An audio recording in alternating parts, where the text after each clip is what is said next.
સત્પુરુષ આપણી સમક્ષ ચાલતા હતા, હરતા હતા, ફરતા હતા અને આપણને જે સુખ આપ્યું છે, એમણે જ્યારે આંખો બંધ કરી ત્યારે પણ આપણે બધાના અંતરમાં એ જ અનુભૂતિ થઈ છે કે પોતે દિવ્ય છે. એ દિવ્યતાની અનુભૂતિ થઈ છે.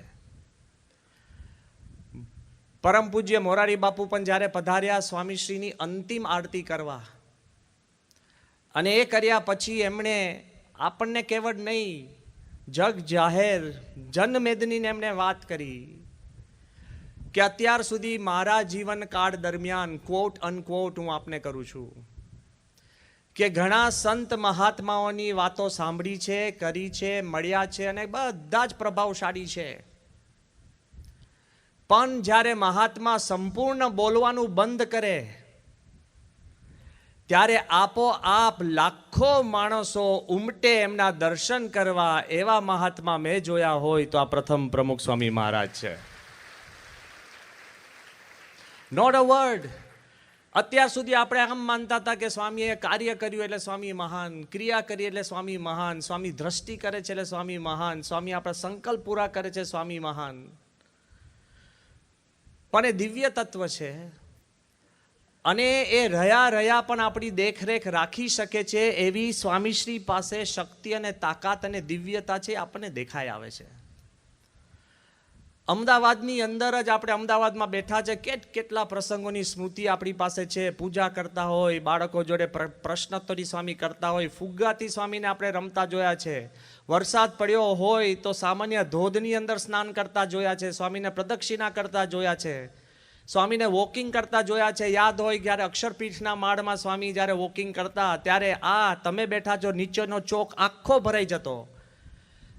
2012માં સ્વામીશ્રી જ્યારે વ્હીલચેર નીકળે ત્યારે એક જગા અમદાવાદની અંદર સ્વામીશ્રીના દર્શન કરવા માટે ખાલી ના હોય અને સામેનો આપણો રસ્તો સંપૂર્ણ બંધ થતો જોયો છે. ટ્રકવાળા, બસ ડ્રાઈવર, બસમાં બધા ઊભા થતા સ્વામીના દર્શન કરતા જોયા છે. આ બધી જ વાત છે. જો એક વાત સ્પષ્ટ છે કે દુઃખ ઘણું છે, કારણ કે સ્વામીએ આપણને સુખ ઘણું આપ્યું છે, પણ સ્વામીએ આપણને એ પણ સમજણ આપી છે કે જો દુઃખ ને હણવું હોય તો એમની સ્મૃતિ સિવાય બીજો કોઈ ઉપાય નથી. એટલે સમર્તિ દુઃખની હરનારી છે. આ સમજણનો સત્સંગ છે. We are pained beyond belief. પણ મૂંઝવણ હોય, પ્રશ્ન હોય અને જો તમે સત્પુરુષની સ્મૃતિ કરશો ને તો સત્પુરુષ તમારી જોડે હાજરા હજુર છે. એક હું તમને જૂનો પ્રસંગ યાદ કરાવું છું અને એ પ્રસંગ આપણે જીવનમાં કોતરી રાખવો જોઈએ. 1983ની સાલમાં સ્વામીને જ્યારે હાર્ટ એટેક આવ્યું ને ત્યારે બધાને ખબર છે કે સ્વામીને જ્યારે BR પટેલ સાહેબની ત્યાં બરોડાની અંદર હોસ્પિટલમાં રાખેલા. અમે તો નાના બધા પાર્ષદો હતા, અમને તો ખબર જ નથી કે સ્વામીને કાંઈક હાર્ટ એટેક આવ્યું. જ્યારે ઈશ્વર સ્વામીને બધા વડીલ સંતો ગંભીરતાથી ચર્ચા કરતા હતા અને આ ચોકની અંદર અમે બધા લાડુડી વાળતા હતા.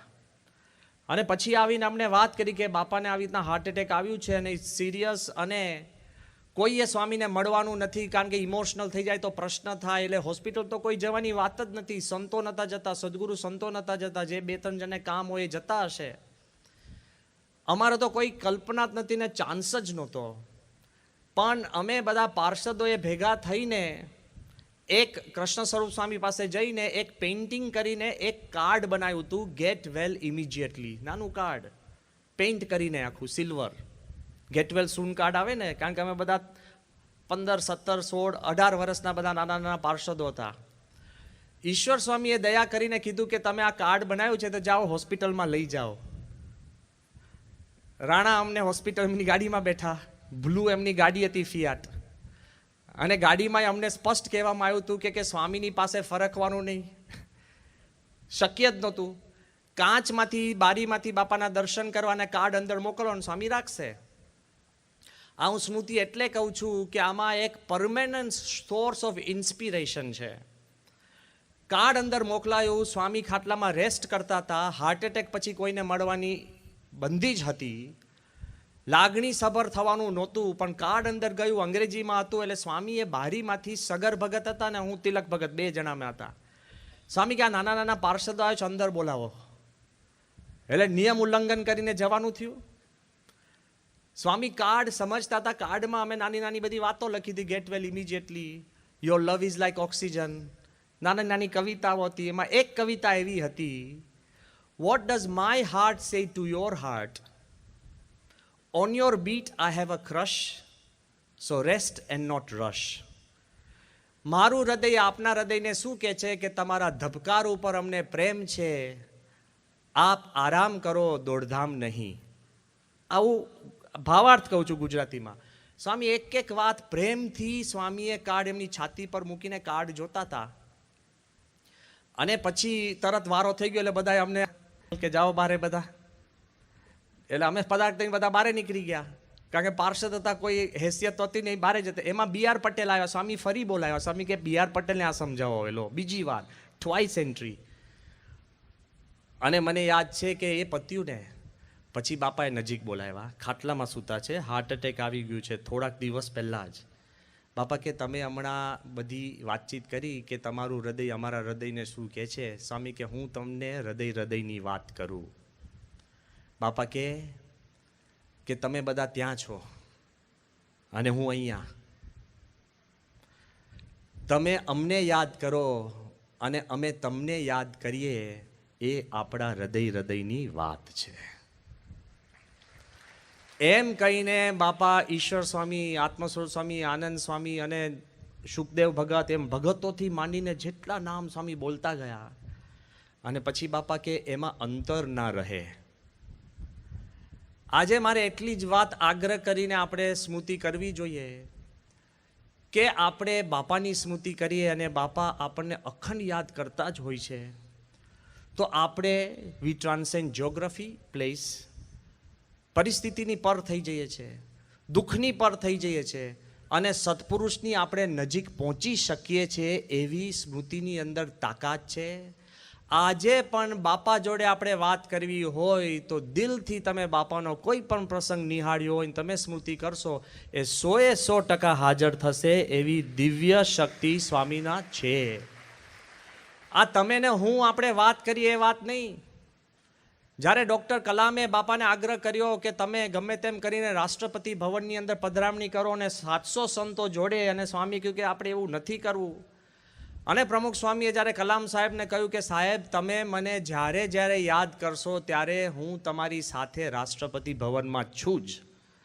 અને કલામ સાહેબ એમની પુસ્તકમાં ને અવારનવાર અમને કહ્યું છે કે જ્યારે જ્યારે મેં સ્મૃતિ કરી હોય, શ્રીલંકામાં હોઉં ને કોન્ફરન્સમાં યાદ કર્યો તો મને અહેસાસ થયો છે કે પ્રમુખ સ્વામી સાથે છે. એડિનબરાની અંદર મને એવોર્ડ અપાતો હોય ને મેં યાદ કરાયો તો મને અહેસાસ થયો છે.